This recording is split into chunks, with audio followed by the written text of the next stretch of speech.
Donc voilà, rebonjour à tous. Du coup, on va passer maintenant sur, la partie, des thèmes qui sont développés au niveau des différents laboratoires de recherche qui travaillent donc sur la thématique, neuro-oncologie, à Bordeaux. Donc Charles Dupin a déjà parlé, d'une thématique qui est développée, dans son laboratoire et donc voilà, je voulais vous présenter. Alors j'ai fait ça, un peu en live, donc c'est un peu brouillon, mais c'est pour vous montrer qu'il y a des choses qui sont en train de se mettre en place. Tous les cercles ne convergent pas encore, mais il y a des belles choses qui se mettent en place, qui sont en place déjà depuis pas mal d'années, parce que vous verrez avec donc le topo d'Andreas Bigfalvi que la recherche en neuro-oncologie sur Bordeaux, elle date déjà d'il y a bien une quinzaine d'années. Et voilà, donc les différentes équipes de recherche, notamment les cliniciens, mais aussi maintenant avec les associations de patients, on essaie de faire des choses qui, j'espère, tendront à marcher aussi efficacement que dans le cas rennais. Voilà, pour ma part, c'est vrai que donc je travaille sur le glioblastome, donc je suis issu je suis donc mon groupe, c'est une spin-off du laboratoire d'Andreas Bigfalvi et on travaille donc sur cette pathologie qui est le glioblastome. Et donc c'est vrai qu'en général, pour illustrer mes propos, je montre cette image d'IRM qui est assez parlante et notamment pour la thématique qu'on aborde. Donc c'est vrai que ça, c'était des choses qu'Olivier Mollier a montré tout à l'heure. Et on voit que ces tumeurs ce sont des tumeurs extrêmement massives. Et il y a une zone qui nous intéresse particulièrement, qui est la bordure invasive, qui ne se voit pas en image IRM et qui est pourtant à la base de toutes les rechutes et de toutes les repousses de tumeurs chez le patient. Donc, ce qu'explique Olivier, donc, c'est qu'il y a une résection tumorale qui est réalisée donc la plus large possible au niveau de cette masse tumorale. Et hélas, on va voir au niveau de ces nouvelles images d'IRM que au niveau de la bordure, on voit qu'il y a certains foyers tumoraux qui restent après résection. Et on voit que quelques mois après, ces cellules ont été capables d'envahir de nouvelles zones cérébrales. Et donc, nous, au niveau du laboratoire, mais aussi donc, chez Andreas Bigfalvi, on essaie de comprendre pourquoi ces cellules ont une capacité aussi importante en termes d'infiltration et ce qui va provoquer donc des devenirs dramatiques chez les patients. Au niveau de mon groupe, donc moi je me suis spécialisé dans la compréhension des mécanismes donc métaboliques, à savoir comment les différents métabolites, donc ça peut être autant des sucres que certains acides, sont utilisés dans les cellules.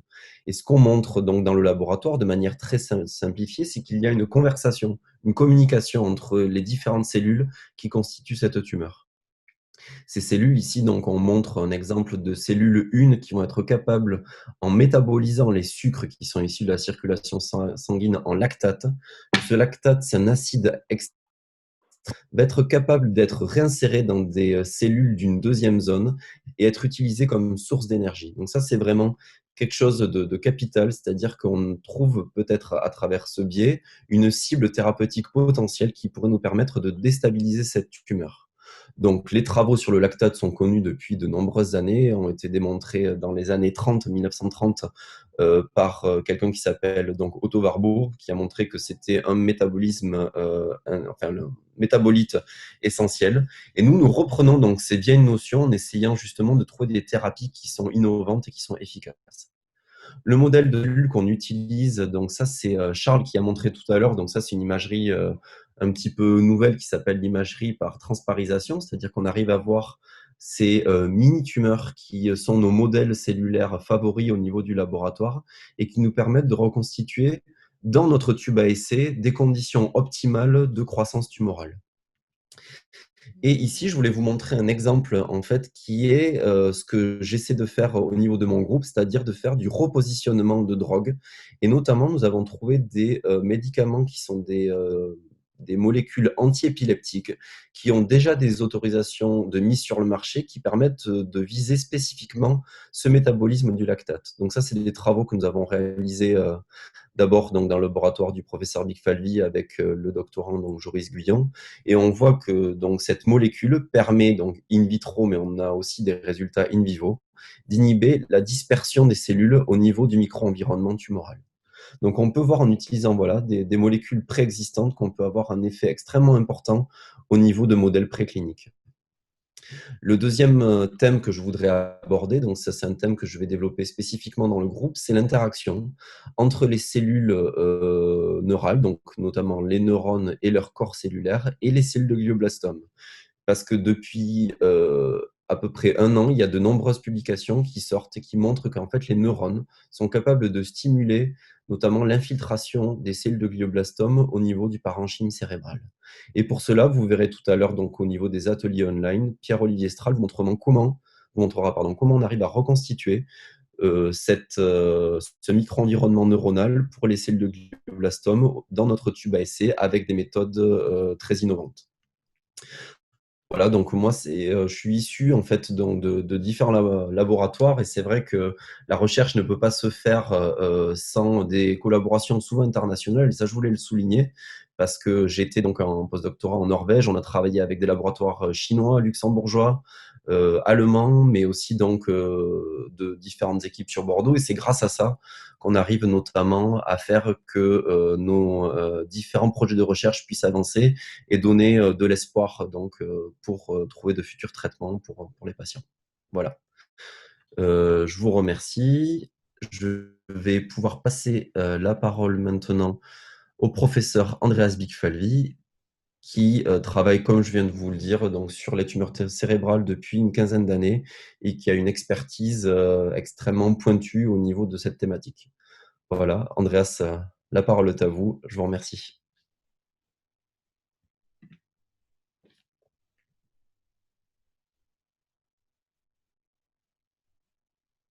Tu n'as pas ton micro pour l'instant.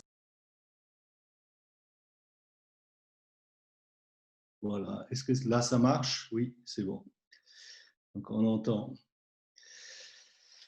Donc voilà, juste pour vous dire que je dirige l'unité INSERM depuis à peu près 20 ans et qui est essentiellement focalisée sur l'environnement tumoral, sur le micro-environnement tumoral. Et puis, on a un focus fort sur le vaisseau sanguin dans ce contexte.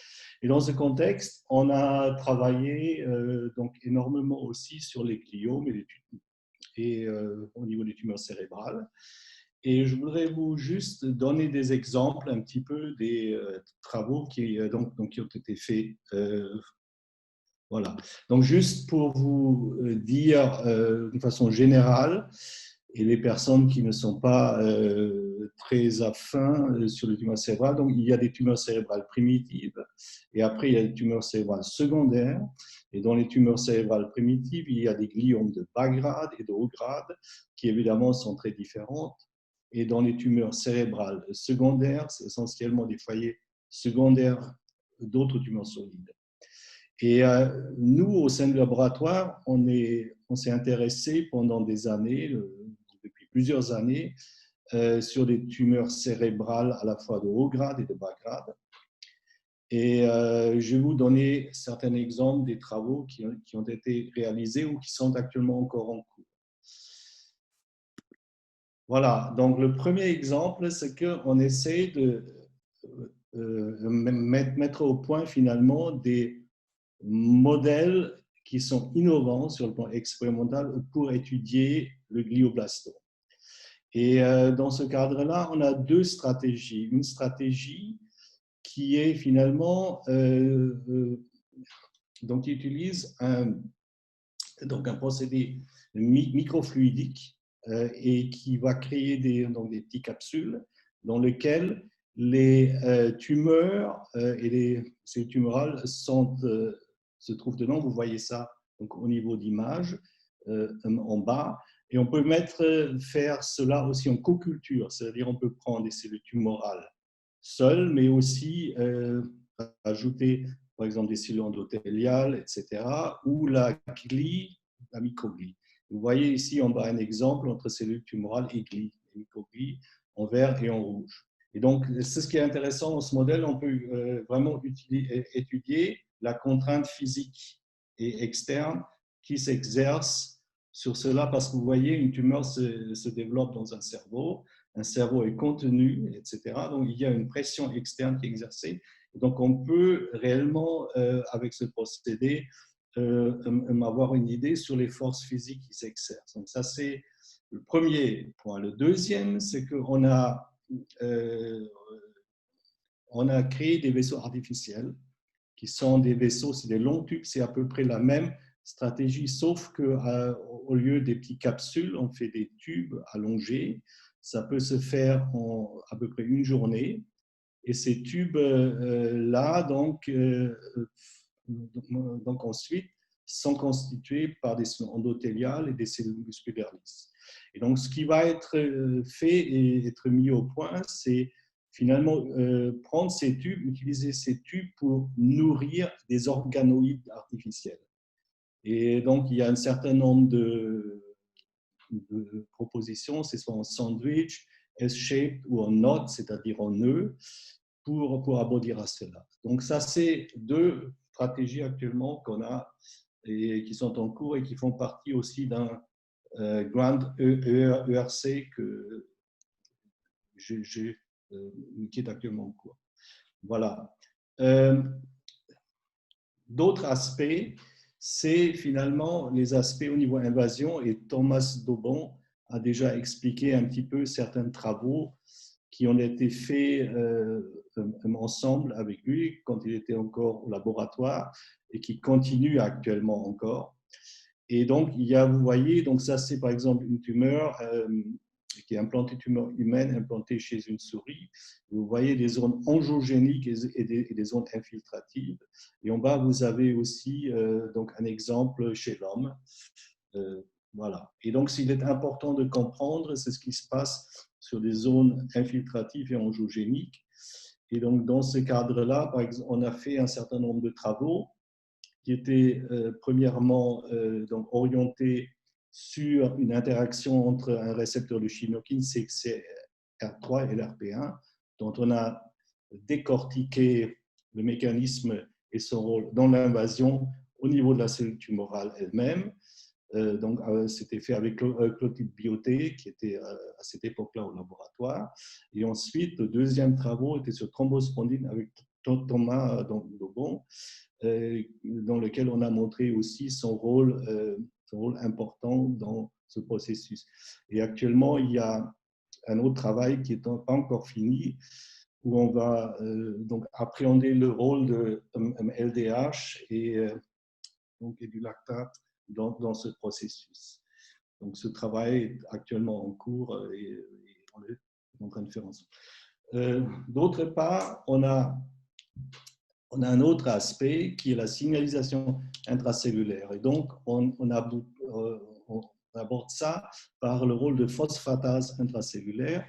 Et on a par exemple une phosphatase qui est là, qui s'appelle la PTP4A2 et qui est surexprimée dans les glioblastomes et dans les gliomes en général et surtout dans un phénotype mésenchymal. Et on est en train d'effectuer des études de fonction, etc., à la fois le rôle de ces phosphatases dans le micro-environnement, c'est-à-dire sur les vaisseaux, et aussi au niveau de la cellule tumorale. Et on a très clairement montré que sur les vaisseaux sanguins, par exemple, les phosphatases jouent un rôle extrêmement important. Finalement, son absence ralentit la croissance tumorale et sa présence la favorise. Donc, c'est très étrange parce que c'est à l'encontre d'un rôle classique de phosphatase. Donc, l'article est actuellement sous presse sur ce travail. Troisième axe, juste pour finir, on a un projet européen que je coordonne qui vise à élaborer un algorithme de prédiction des gliomes de bas grade. Et donc là, c'est un consortium européen qui était mis en place pour faire cela, parce que le problème dans les gliomes de bas grade, c'est qu'il y a certains qui évoluent plus rapidement et d'autres plus lentement. Et donc, il faut prédire leur évolution parce que ça dépend un petit peu. Est-ce qu'au niveau de l'approche thérapeutique, on sera un peu plus invasif ou pas? Donc, ce projet-là est financé aussi par l'ARC, et cofinancé par l'ARC, et a eu donc une pub assez importante. Le but, la stratégie générale est ici. Donc, on part des images cliniques. Après, on analyse des échantillons biologiques et les échantillons biologiques dans différents types de gliomes de bas grade, avec des zones qui sont soit très très enrichies, ça s'appelle les PET chauds ou froids. Il y a des zones chaudes ou froides avec le PET. Et on va ensuite donc faire une analyse détaillée au niveau RNA et aussi protéines. Et tout ceci, on le recombine pour former un algorithme de prédiction et qui sera utile après au niveau traitement et au niveau patient. Voilà. Donc ça, c'est par exemple une zone de PET chaud, vous voyez ici, dans un cerveau, avec une zone enrichie, mais ce n'est pas un glioblastome, c'est un gliome de bas grade, ce n'est pas un glioblastome. Et là, c'est avec une lésion froide. Voilà, donc ça, c'est juste des personnes, et je n'ai pas trop cité les noms au cours de cette conférence, étant donné qu'il fallait aller vite, mais je vais les citer rapidement maintenant. Donc, Tom Daubon, qui est initié, qui était comme chez moi pendant plusieurs années un postdoc, Mathilde Poulet et Tiffany Schuller, qui travaillent donc ensemble sur les phosphatases et surtout une interaction avec le Goodman Cancer Center, Michel Tremblay et son équipe. Après, il y a Joris Guyon qui travaille en tant qu'étudiant en thèse, Clotilde Bioté, qui était maître de conférence, qui a travaillé longtemps sur les chimiokines avec Kevin Boyer et Soledad Astrada, qui maintenant travaille sur tout ce qui est disons gliome avec les capsules, etc. Et Nadège aussi qui contribue beaucoup à ces projets. Évidemment, ces travaux ne seront rien sans les interactions internationales et nationales qu'on a, puis Pierre Nassoir, qui est très important, et Gaël Recher au niveau Institut Optique, avec lequel on effectue ces travaux sur essentiellement avec les tubes artificiels et les microcapsules Valentin-Neger sur le Neurocampus, avec lequel on continue les projets également interaction système nerveux et Guillaume, Macha qui est ici, Macha Nikolski, qui nous a aidé énormément dans des projets à la fois Guillaume et autres, avec son expertise bioinformatique. Olivier Sau et Rodolphe Thiebaud d'INRIA, qui sont dans le projet donc Transcan, et Laurence Bello et Marco Rossi, Université de Milan, c'est un partenaire clinique précieux avec lequel on interagit depuis très longtemps sur les glioblastomes. Rolf Bjerkvik, Gunnar Dittmar, vous avez déjà vu le nom Rolf Bjerkvik avant sur la présentation précédente, et Michel Tremblay, donc du Goodman et son équipe qui sont importants sur le projet phosphatase et avec lesquels on a donc deux étudiants en thèse en commun. Voilà, je vous remercie pour votre attention. Merci beaucoup, Andreas. Donc, voilà, un laboratoire extrêmement actif sur cette recherche en neuro-oncologie. On est beaucoup à sortir de l'équipe Big Falvi, donc voilà, on répand justement cette bonne science un petit peu partout. Je pense que vous pouvez arrêter de partager votre écran, s'il vous plaît, Andreas. D'accord, mais je fais ça. Merci. Et donc voilà, ce qui est très important, c'est ce que montrait Andreas, c'est vraiment les différentes interactions locales, encore une nouvelle fois, hein, mais aussi internationales. Sans ça, en fait, on n'avance pas si on ne travaille pas les uns avec les autres.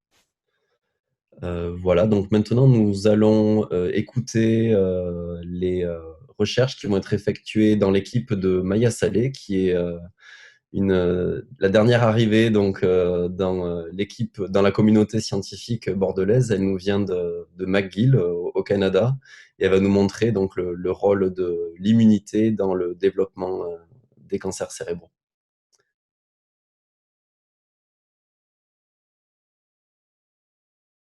Maintenant, nous allons donc enchaîner avec Masha Nikolski qui va nous présenter des travaux donc, qui ont été faits dans son service de bioinformatique. Donc ça, c'est en général quand on voit des tableaux avec de nombreuses couleurs donc, qui ont été montrés par Maya, par Eric Chevet avant ou Andreas. Donc ça passe localement, souvent par le service de Masha Nikolski, qui nous aide un peu à décoder toutes ces tables de données et essayer de mieux comprendre si on a notamment des signatures spécifiques qui permettraient de définir l'agressivité du glioblastome. Masha, je te remercie, à toi la parole. Merci Thomas, merci à tous les organisateurs pour cette invitation. Est-ce que l'écran est bien visible et est-ce que vous m'entendez bien? Oui. Donc, je vais essayer de parler assez rapidement et bien sûr, après, on pourra toujours échanger pendant la session questions ou en dehors. Donc, moi, je me situe un tout petit peu différemment que tous les présentateurs précédents, dans le sens que je ne suis pas médecin et je ne suis pas biologiste. Je suis chercheur en ce qu'on appelle la bioinformatique, c'est-à-dire c'est une science où on analyse par le biais des algorithmes et des méthodes informatiques les données biologiques ou médicales. Et en particulier, donc ici, on se place dans un contexte assez vaste qui est la question de recherche de biomarqueurs qui peuvent être des biomarqueurs diagnostiques ou des biomarqueurs thérapeutiques. Et en fait, l'idée qui date maintenant d'il y a peut-être même plusieurs dizaines d'années est que pour un patient donné, ce qui est vraiment intéressant, c'est une fois qu'on acquiert des données qui lui sont spécifiques, ça peut être des données de séquençage génomique, les données d'expression, les données d'imagerie ou autres types de données, c'est de les exploiter déjà en elles-mêmes, mais aussi de les croiser avec toute la connaissance qui a été accumulée dans les bases de données publiques ou d'ailleurs pas nécessairement publiques, ça peut être des bases de données spécifiques aux hôpitaux, qui touchent de près ou de loin sa pathologie.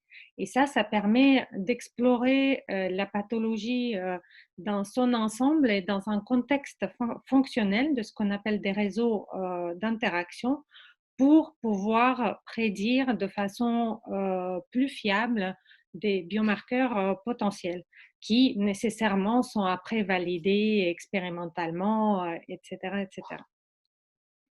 Et en l'occurrence, juste pour vous situer juste un tout petit peu, en fait, c'est la recherche en bioinformatique, ce genre de traitement de données qui sont absolument indispensables en cancérologie de nos jours. C'est un peu comme chercher l'aiguille dans la botte de foin. Parce que, en fait, les données, déjà, si on se pose la question des données d'un patient, elles sont extrêmement volumineuses. Vous voyez, le séquençage d'un génome humain, ça se mesure dans les gigaoctets.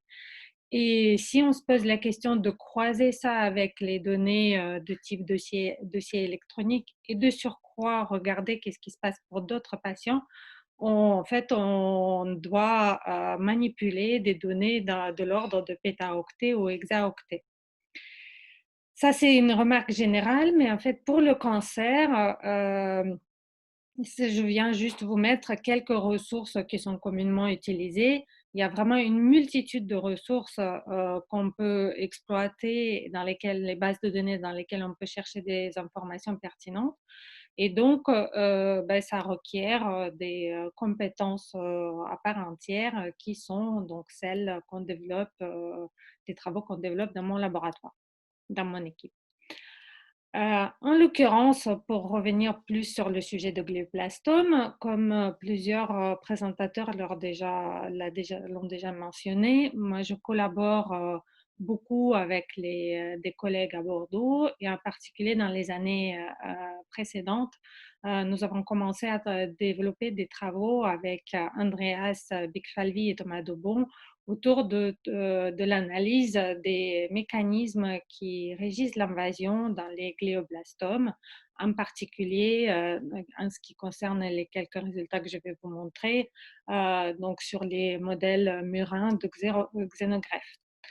Donc, par exemple, ici, nous avons étudié à l'aide de séquençage de transcriptome les mécanismes qui régissent la régulation de l'invasion dans les glioblastomes et suite à des analyses statistiques qui permettent de déterminer quels sont les gènes les plus significativement différentiellement exprimés, nous avons interprété ces données dans le contexte des connaissances sur les interactions de protéines-protéines qui sont associées aux gènes exprimés pour pouvoir identifier, en l'occurrence, THBS1 comme un régulateur important dans l'invasion de glioblastomes.